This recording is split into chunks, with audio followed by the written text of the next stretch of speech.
Welcome back to College Conversations. I'm Dr. Fedor, and I help you navigate college. Please remember to hit subscribe, share, and like this video. Students, imagine if you never received a grade again. Would that make you happy? Today, I have with me Professor Meg Hartman here to talk about the idea of ungrading. Meg, thank you for joining me. Thanks for having me. So first of all, what do we mean by ungrading? So ungrading is a term that is a bit of a misnomer because usually at the end of the semester, you still have to have a grade on the transcript. Right. However, it's a way to take a group of alternative assessment practices and put them in a bit of a bucket. So what ungrading really means is that the student is in charge of reflecting and assessing and creating goals and determining what their performances in class.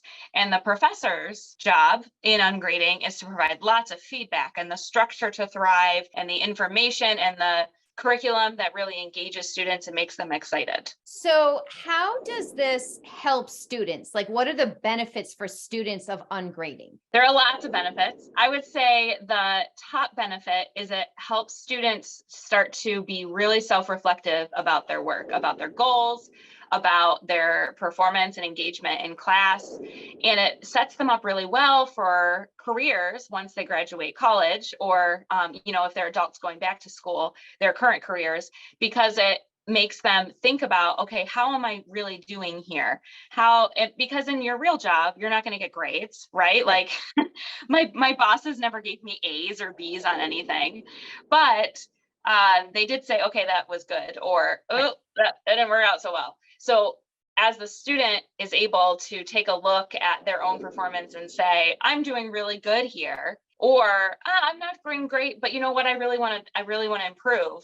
And it puts the learning back in the hands of the learner instead of in the hands of the professor. So I would say that's one of the biggest benefits. Is this evaluation procedure easier for professors? Yes and no. Be honest. Okay, we can go with yes or no. Yeah. So it's easier in the sense that professors don't have to be looking at the percentages and calculating all of the numbers of the assignments and the weighting and all of the end of year grading that everyone hates.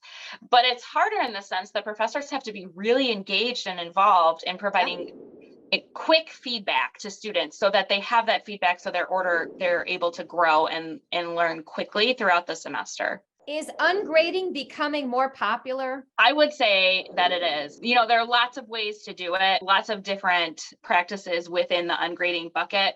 But in general, I think professors are seeing when they institute this in their classrooms, students are really engaged and they feel seen and heard, and it gives them an opportunity to take their learning and make it their own. I see many upsides to this, but is there a downside? Oh yeah, there's always downsides. Yeah. The biggest downside I've seen is that when students self-evaluate, often they're harder on themselves than they should be. And I see this primarily with women and students of color.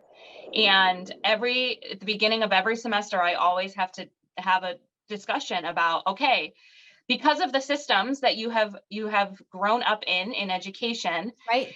You are going to probably be harder on yourself. So I want you to be able to be honest about what you're good at. And I want you to be honest about, like, I did all of this work, and so I deserve an A here, instead of like trying to be modest and be like, I missed one assignment one time, I get a B. That's the biggest downside, is like the self-perpetuating biases that students come into the classroom with and that they have to really be aware of and intentional about when they're assessing themselves. That sounds like a topic for another time on College Conversations. Professor Hartman, thank you again for sharing your insights on the topic of ungrading. And students, for more detailed help on navigating college, please check out my course, College 101, How College Works, on Udemy. And remember to keep learning.